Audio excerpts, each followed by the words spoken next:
I got to figure out how to get my background on there.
Greetings, everyone. We'll go ahead and give it another minute or two just to see if we'll pick up anybody else kind of thing. So we'll have another minute or so and then we'll start.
Okay, I think we're going to go ahead and get started. So first off, as you may have seen in the announcements that we had, welcome to our first of our business solution webinars that we'll be presenting in 2026. And I am Dave Kleist, our Director of Operations here at BlueNet. With me is Zach Welding, who is our Senior Solutions Architect for Business Solutions. And what we're going to cover today, so we're going to want to talk about forms and automation within the context of a customer story.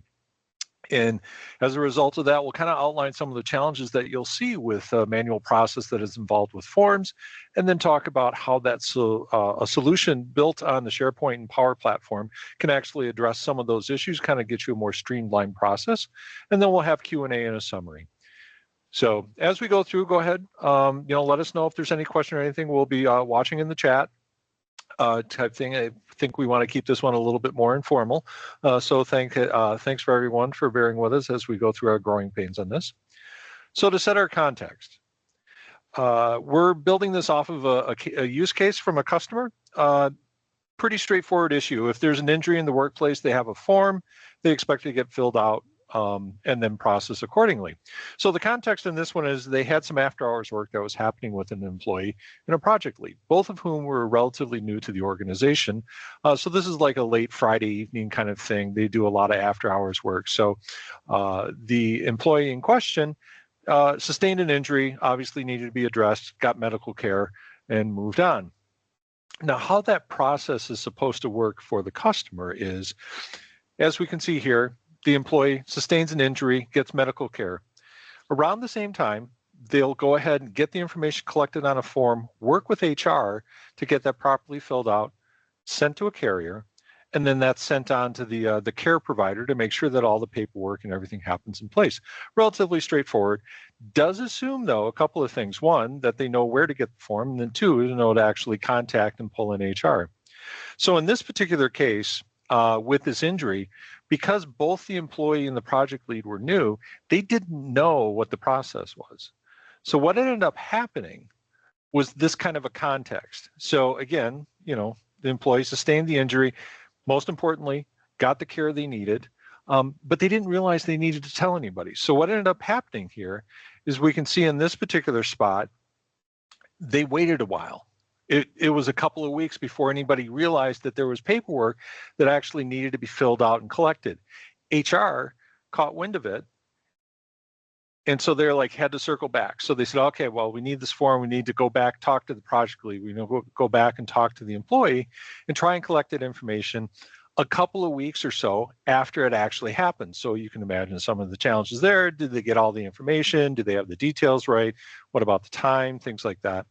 Get all the information collected, and it goes to the comp carrier, the insurer, for processing. In the meantime, because of the delay and because the carrier wasn't able to actually then provide the information to the care provider, those kind of things, what happens is in this third line here, you can see the employee started getting bills. Totally to be expected. They didn't walk in with the carrier or with the information from the carrier for the care. Obviously the care provider is going to come back and say, hey, we need to get paid. This meant that the employee then had to turn around and figure out what to do with these bills, had to go back to HR and figure out how to address this process.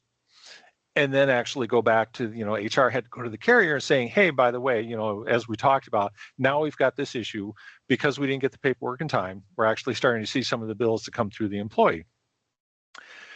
In the same time that this is happening where the employee is getting the bills, the care provider is now realizing, I'm not getting paid. So now they're starting to get dunning notices sent to the employee who's obviously concerned because they're getting these messages from the collections department at the care provider saying, hey, you need to owe us money. If we not, the standard routine around that. So again, then they had to go back to HR and then say, okay, can we do something about this? The HR department had to go back to the comp carrier and say to them, okay, can you reach out to the care provider, let them know what's going on, get them up to speed. This whole process took over a month to actually get to the point where there was some resolution around what needed to happen, how people were going to get paid, and what was getting collected. What normally would have been perhaps a 48-hour process between paperwork and filing and all of that kind of thing dragged out over a month and took all kinds of extra effort from the different groups, not to mention the care and anxiety that goes along with that, to actually get to that same point of resolution. A lot of wasted time, a lot of thrash, Really not something that you want to have happen, especially in the context of an employee injury. And on top of everything else, because of the timing and that lag between the event and the reporting, this happened at year end. So what ended up happening is when they had to issue the OSHA employee injury report, it did not actually include the original incident that we're talking about in this case, which meant they had to go back to OSHA and refile their report to actually amend it, which again left them in poor standing with OSHA. They're like, why don't you know when your people are getting hurt? So what this really illustrated around this manual process with paper forms is they faced a number of challenges. First off, what to do. Obviously new employee, new project lead, not really familiar. So it's like, well, where do you go to? What do you do? It's after hours. Who's going to, HR is not going to pick up their phone at 10 o'clock on a Friday for something. They probably don't even have that number available to even know how to reach out to them. Second part of that is, when do things need to happen? Obviously, with that no information, they didn't know they needed to get a report. It took a couple of weeks to actually get that process even initiated. And then the challenge is around what information to provide. So if you think about it, they had to go back and say, well, when did this happen? What was going on? And the details get fuzzy over time. So it just made it a little bit more difficult to actually pin down all of the events that were going on. And then another challenge is, well, who needed to know anything? So both being new, again, the employee, the project leader, don't really know that they needed to have anybody notified. It's the person got the care, most important thing, but then all the rest of the stuff sort of fell off. And then lastly, how do you actually maintain any sort of history over what's happened over time? Do we know who's been contacted? Has things been filled out? Did we collect all the information? Where are we at in this process? So those are the challenges that they faced with this particular problem that kind of highlighted all of the weaknesses in that manual process with the paper forms and processing and, hey, remember to call so-and-so.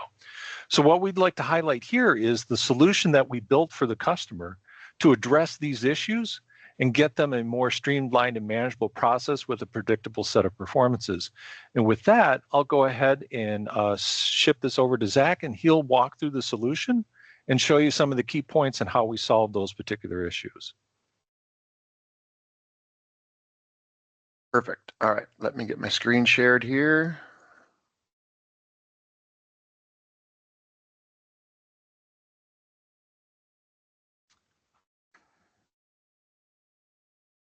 Okay, so the way that we solved this problem was with two main platforms that almost everybody has in Office 365, SharePoint and Power Automate.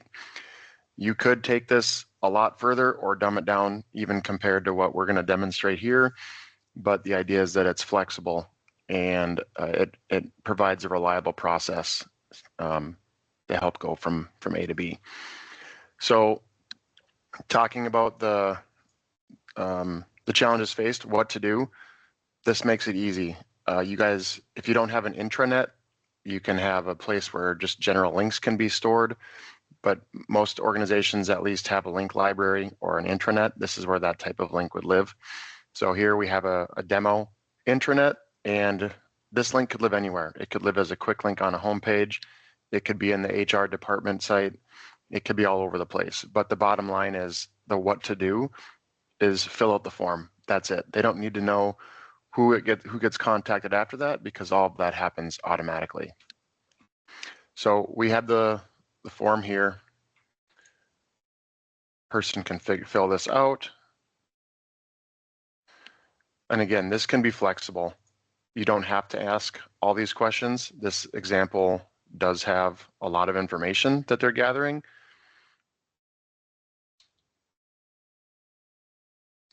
But it could be as simple or as complex as you guys need it to be. So there's a list of different injuries that you could have. I'll just pick a couple of them.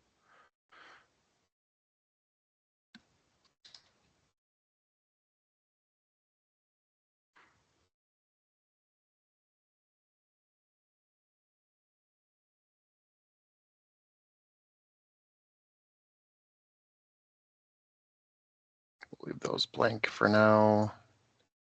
You can do conditional logic. So for this question, did the injury occur on the employer's premise? If yes, okay, how did it occur? If no, where did it occur? So there's different conditional logic that you guys can apply in these forms.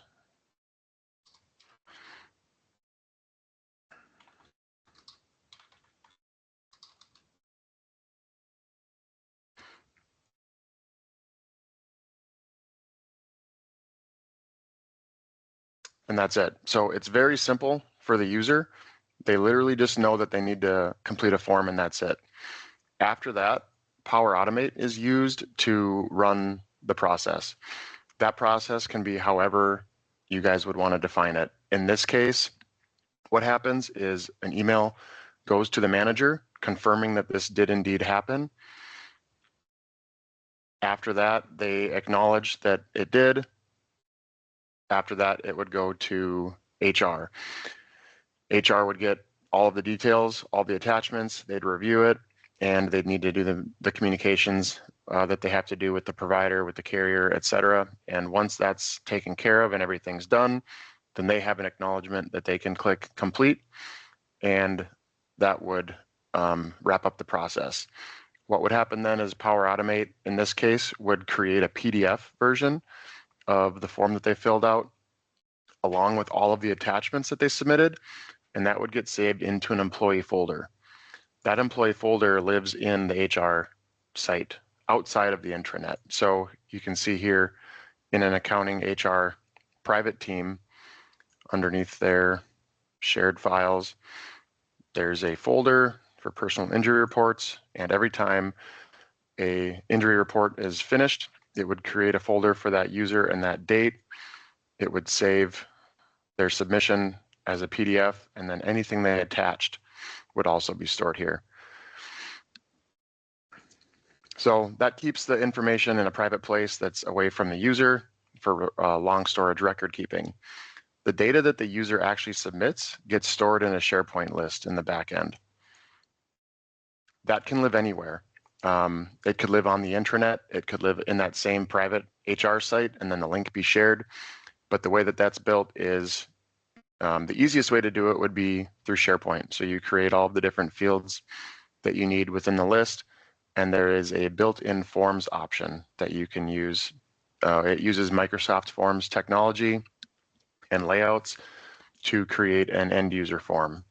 So that is created through here. The nice thing about that, you can keep the fields short and sweet in the database, in the list, without spaces, and the form itself can have friendly names.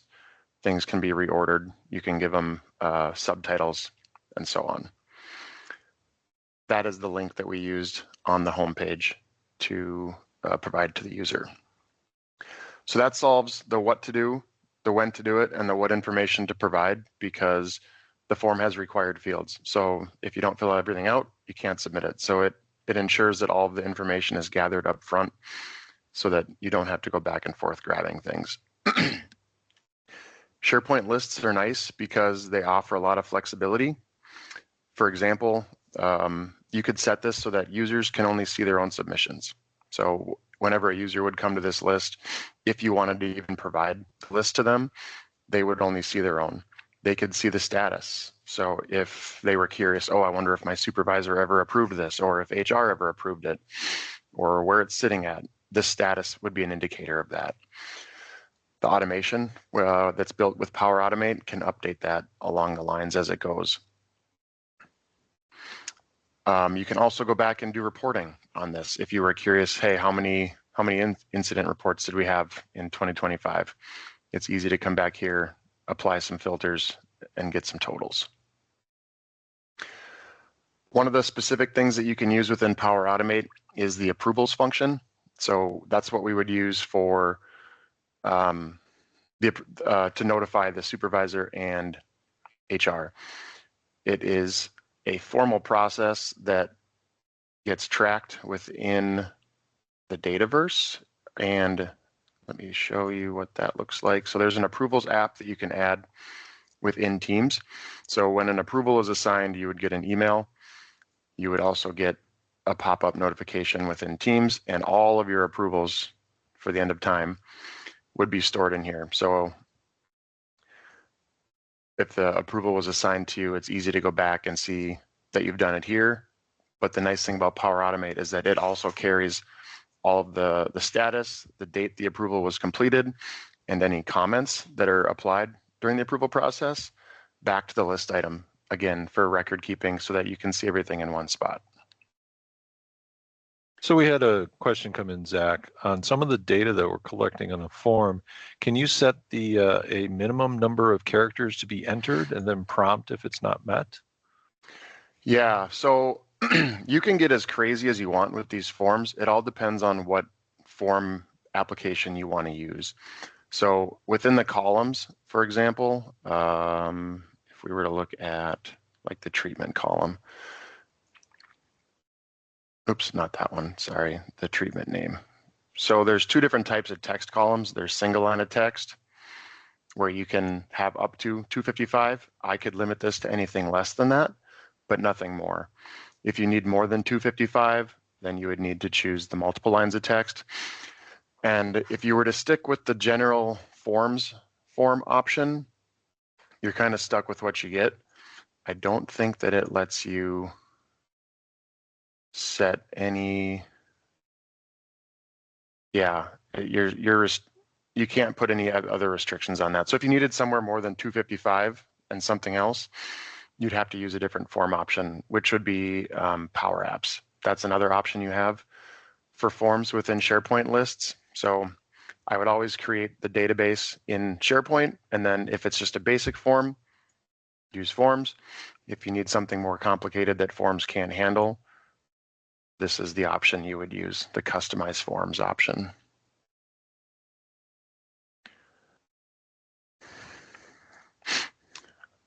That same thought process goes for if you don't like the layout of this, if you want 3 or 4 columns. Again, this is very static. It is what it is. You can arrange the order and do some very basic branching. So if this question is left, then go to this question. But you can't do like running totals or any more complex branching. If you needed that, where like you'd want like a whole section to show up if something is checked yes or no, then Power Apps would have to be used. Another common scenario where we would have to use Power Apps instead of a form like this, say you had like a list of departments or a list of something that needed to be dependent on a different field in front of that, kind of like a parent-child relationship, that's not available through this type of form. You'd have to use Power Apps for that as well.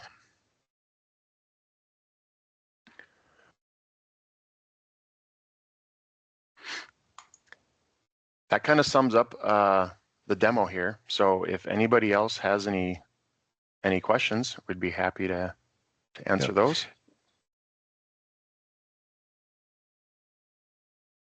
So we had a question come in. How did this solution actually resolve the issue of not knowing what to fill out in the first place?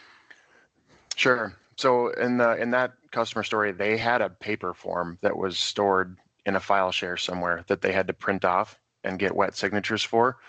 So it was obviously always covered in their employee handbook and on training, onboarding, stuff like that. But who's going to remember a file path somewhere to go get that? So this, having it being front and centered, didn't really change the fact that they still needed to know where to fill out the form. It was just making it more easily accessible. Wasn't the idea too, is that if you had it on the intranet, that would be the place to go to try and find it? Correct. Yep. Okay. So another question, maybe you can touch on this a little bit. What does it take to actually develop a solution like this? You know, what kind of effort, who gets involved, maybe how much time it takes? Sure. So this one, as it sits, was a little more complicated only because of the automation. That's usually the part that can take a lot, or if you need a fancy form. If it's something basic where you have a form, you don't need it to look anything different, there's no conditional logic, and it's just a basic approval process, none of the PDF stuff, you'd be looking at 4 to 6 hours of work to get something like this completed. The minute you go into Power Apps and you need a complex form, could probably jump up to 8 to 10. If you need to do PDF conversions and you need to take like all of the data from the form, turn it into a PDF, merge that with the other images into one PDF instead of like separate files, which we've had to do for certain HR reasons, that can also bump the time up. Okay. So who else typically gets involved? I mean, obviously you as a developer do some of this, but who else will typically get involved in putting something like this together? Yeah, it's typically the subject matter expert. So this one, for example, we worked with the HR director of that organization. They had the process documented previously with a Visio document that involved all of the physical handing off of the form, and they were the ones that were able to make the decisions moving forward. So any rough estimate of what it took to get their solution in start to finish calendar wise? Yeah, I mean, these things can go as fast as a organization can make decisions. So, we say call it 6 hours to do. If we could meet 3 times in a week and get it done, you could have something like this turned around in a week's time. Nice. We had another question come in. How are you able to pull in external parties, people not within the company, and what about sending data back and forth with them, files or pictures, things like that? Yeah, there's different ways you can do that, and it all depends on like where in the process you need to do that. So, for example, giving somebody access like external to list data isn't the easiest. So if that was a business requirement, what I would suggest is that you take the form once it's submitted, convert it to a PDF, and instead of waiting until the process is done to put that into an employee folder, I would do that right away. That way you can share it natively through the folder structure instead, and you wouldn't have to worry about the SharePoint list. At that point, it just becomes a sharing process like you would normally do with any folder, and it would work with external parties. And what about the like notifications or things like that? Would they get the emails and things back and forth? Yeah, they could. Approvals would not be able to be done with somebody external, but just a simple email notification with like a link to files that could definitely be automated.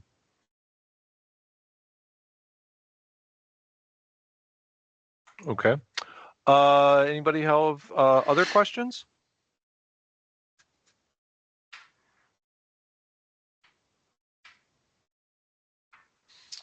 Okay, well, we'll make some materials available and stuff. Zach, you want to go ahead and go through the summary then, just to kind of highlight again what we covered? Yeah. Yep. Yeah. So to summarize, anytime you have a process that requires you to capture data and process that data, SharePoint and the Power Platform are a pretty easy and low cost, low code option to at least get the process mapped out and started. It can handle things as simple as opting in to a newsletter, to something as complicated as this personal injury report form, or to something like a materials order form where you've got multiple rows of columns of things you need to order to get processed from like an internal catalog or something. I usually tell people sky's the limit with how those forms can look and what the approval process can be. Yeah, it's a very flexible and rapidly developing platform.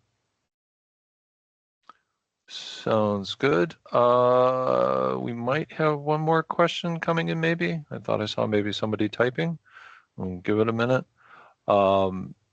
That said, do you have the deck up or do you want me to go ahead and share? Yeah, you can take it back. Okay.